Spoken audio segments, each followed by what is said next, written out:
Welcome to మన kitchen channel. ఈరోజు మన కిచెన్ ఛానల్లో మనం వెరైటీగా చేపల పులుసుని మట్టి పాత్రలో ప్రిపేర్ చేసామండి. అది కొర్రమీను చేపలండి. చాలా టేస్టీగా ఉండే చేపలు.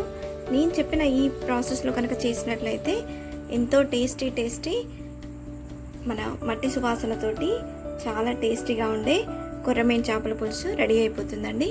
ఇంతవరకు నా ఛానల్ని సబ్స్క్రైబ్ చేసుకునే వాళ్ళుంటే సబ్స్క్రైబ్ బటన్ని ప్రెస్ చేసి పక్కనే ఉన్న బెల్ ఐకాన్ని ప్రెస్ చేసి ఆల్ అనే ఆప్షన్ని ప్రెస్ చేశారంటే నేను పెట్టే రెసిపీ నోటిఫికేషన్స్ ఎప్పటికప్పుడు మీకు వచ్చేస్తాయి.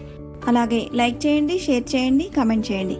ముందుగా ప్రాసెస్లోకి వెళ్ళే ముందు నేను ఈ మట్టి పాత్రని ఎలా సీజనింగ్ చేశానో మీకు చూపిస్తానండి. ముందుగా ఇక నేను మీకు చూపించేందుకు వేరే మట్టి పాత్రను తీసుకున్నానండి.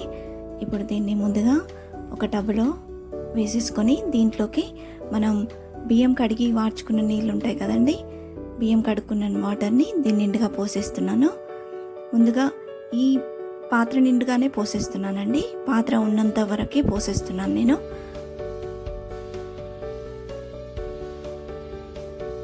ఈ విధంగా పోసేసుకున్నాను. ఇలా బియ్యం కడిగిన వాటర్ పోసేసుకుంటే మనకు మట్టి వాసన అనేది రాకుండా అది స్మూత్గా నాన్ స్టిక్ లాగా మనకు తయారైపోతుందండి. అందుకే ఇలా బియ్యం కడిగిన వాటర్ని పోసి ఇలా మొత్తం నిండుగా పోసేసి దీన్ని ఒక ఓవర్ నైట్ నానబెట్టేశాను నేను. ఇప్పుడు ఈ టబ్ మొత్తం వాటర్తో నింపేశాను. ఇది ఓవర్ నైట్ మొత్తం ఇలా నానిపోయిందండి. నెక్స్ట్ డేకి ఇలా తీసేసి ఈ వాటర్ అంతా రిమూవ్ చేశాను నేను. ఇప్పుడు ఈ మట్టి పాత్రని ఒక స్టీల్ స్క్రబ్బర్ తోటి డిటర్జెంట్ యూజ్ చేయకుండా ఇలా కడిగేసుకోవాలండి. ఇలా రుద్దేసుకోవాలి. ఏదైనా ఈ మట్టి పాత్రకి ఏదైనా కలర్ ఉంటే అది వెళ్ళిపోతుంది. ఇలా రుద్దేసుకోవాలి. ఇక్కడ మనం ఏ సోప్ కానీ ఏ డిటర్జెంట్ యూజ్ చేయొద్దండి. ఎప్పుడైనా మట్టి పాత్ర క్లీనింగ్కి మనము స్క్రబ్బర్ మాత్రమే వాడాలి. లిక్విడ్స్ ఏవి యూజ్ చేయకూడదు. ఇప్పుడు ఇలా క్లీన్ చేసుకున్న మట్టి పాత్రని స్టవ్ పైన పెట్టేసి కాసేపు వేడయ్యాక ఇందులోకి మనం బియ్యం కడుక్కున్న వాటర్ ఉంటుంది కదండి, వాటిని దీని నిండా పోసేసుకొని ఇలా మరిగించుకోవాలి. ఇంకా ఏమైనా మట్టి వాసన ఉంటే వెళ్ళిపోతుంది. అలాగే ఇది స్మూత్గా రెడీ అయిపోతుంది. ఇది కంప్లీట్గా ఒక 1 అవర్ బాయిల్ చేశానండి. ఇది కంప్లీట్గా రెడీ అయింది. ఇప్పుడు దీన్ని మళ్ళీ ఒకసారి క్లీన్ చేసేసుకుందాము. మరొకసారి స్క్రబ్బర్ పెట్టి ఇలా క్లీన్ చేశానండి. ఇప్పుడు ఇది రెడీ అయిపోయింది. దీన్ని చక్కగా డ్రై అయ్యాక దీన్ని స్టవ్ పైన పెట్టేసుకున్నాను. కంప్లీట్గా డ్రై అయిపోయింది మనకి. ఇప్పుడు దీంట్లోకి 1 టేబుల్ స్పూన్ ఆయిల్ వేసానండి.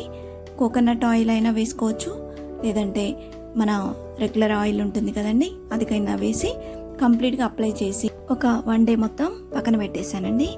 నెక్స్ట్ డేకి శుభ్రంగా కడిగి పెట్టుకున్నాను. మరొకసారి స్క్రబ్బర్ తోటి క్లీన్ చేసి పెట్టుకున్నానండి. ఇప్పుడు శుభ్రంగా మనకు రెడీ అయిపోయిందండి. మనకు కంప్లీట్గా కుకింగ్కి రెడీ అయిపోయింది. ఇది చూడండి, ఇప్పుడు లోపల నాన్ స్టిక్ లాగా రెడీ అయిపోతుంది. ఇప్పుడు ఇది గ్యాస్ స్టవ్ మీద వండుకునేందుకు రెడీ అయిపోయిందండి. ఈ విధంగా నేను చెప్పిన విధంగా సీజనింగ్ చేసుకున్నట్లయితే మన కుకింగ్కి మనకు మట్టి పాత్ర రెడీ అయిపోయినట్టే. చాలా టేస్టీగా ఉంటాయండి ఇందులో ఉండే కర్రీస్ కానీ రైస్ కానీ ఏదైనా కానీ. ఇప్పుడు మనం ఇందులో యమ్మీ కర్రీస్ రెడీ చేసేసుకోవచ్చు. ఈరోజు నేను కొర్రమీను చేపల పులుసు చేస్తున్నానండి.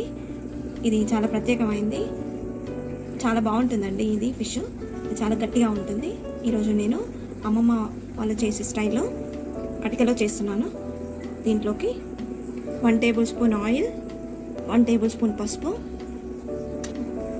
2 టేబుల్ స్పూన్ అల్లం వెల్లుల్లి paste, 3 tablespoon red chilli powder అండి, కారము. మీరు ఇంకా స్పైసీగా తినాలనుకుంటే ఇంకొంచెం వేసేసుకోవచ్చు. నేను ఇది 1 kg measurements. 2 table spoon salt. వీటిని బాగా ప్రతి ముక్క పట్టేలాగా చక్కగా కలిపేసుకోవాలండి. ఇలా మ్యారినేట్ చేసుకున్న ఫిష్ని మూత పెట్టేసి ఒక 1/2 అవర్ పక్కన పెట్టేద్దాం.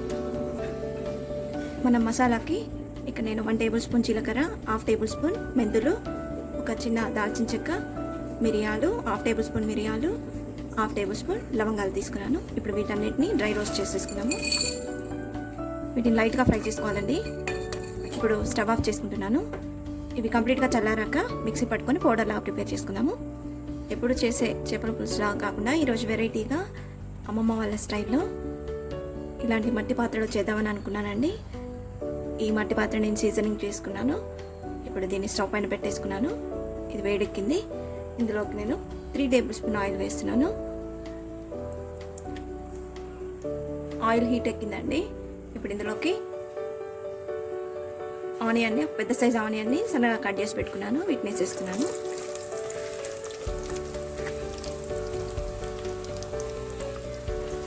ఈ ఆనియన్ని చక్కగా ఫ్రై కానిద్దామండి. ఆనియన్ చక్కగా ఫ్రై అయిందండి. ఇప్పుడు ఇందులోకి మనం మ్యారినేట్ చేసి పెట్టుకున్న ఈ ఫిష్ ముక్కలు వేసేద్దాము.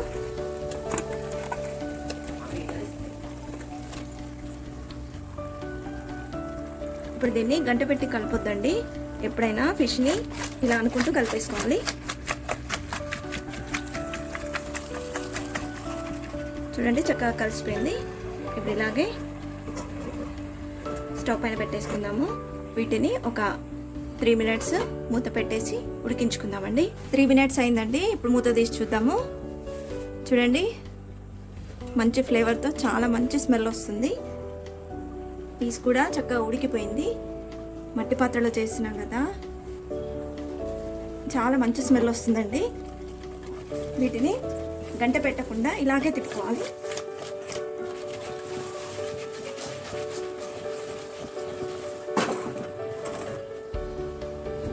చక్కగా ఉడికిపోయిందండి ముక్క అనేది. ఇప్పుడు ఇందులోకి మనం పౌడర్ చేసి పెట్టుకున్న ఈ మసాలాను వేసేద్దాము. అలాగే ఇక నేను ఒక 50 గ్రామ్స్ చింతపండుని అరగంట క్రితం నానబెట్టుకుని ఇలా గుజ్జుగా తీసి పెట్టుకున్నానండి. ఇప్పుడు దీన్ని కూడా ఇందులో పోసేస్తున్నాను.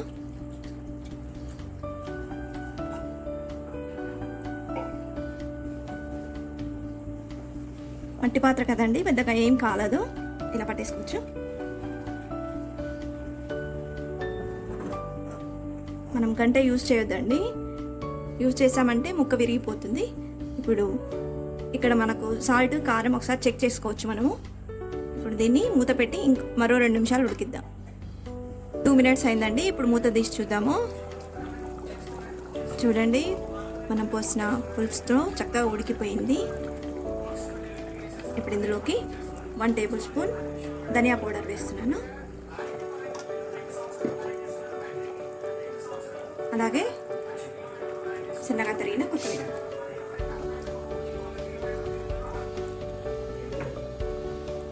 వీటిని మరొకసారి చక్కగా కలిపేసుకుందాము. ఒకసారి ఇలా అనేసుకుందాము. నాకు సాల్ట్ చక్కగా సరిపోయిందండి. మీకు తక్కువ ఉంటే ఇంకా కొంచెం వేసేసుకోవచ్చు. ఇంతే అండి, మనకు కొర్రమీను చేపల పులుసు రెడీ అయిపోయింది. ఇప్పుడు దీన్ని సర్వ్ చేసేసుకోవడం. ఇంతే ఫ్రెండ్స్, మనకు మట్టి పాత్రలో కొర్రమీను చేపల పులుసు ఎంతో టేస్టీగా ఈజీగా రెడీ అయిపోయింది. నేను చెప్పిన ఈ ప్రాసెస్లో కనుక చేసినట్లయితే ఎంతో టేస్టీ అయిన చేపల పులుసు మీకు రెడీ అయిపోతుంది. ఇంతవరకు నా ఛానల్ని సబ్స్క్రైబ్ చేసుకునే వాళ్ళంటే please subscribe my channel and press the bell icon. అలాగే లైక్ చేయండి, షేర్ చేయండి. మీరు ట్రై చేసి ఎలా వచ్చిందో నాకు కమెంట్ బాక్స్లో పోస్ట్ చేయండి. Thanks for watching.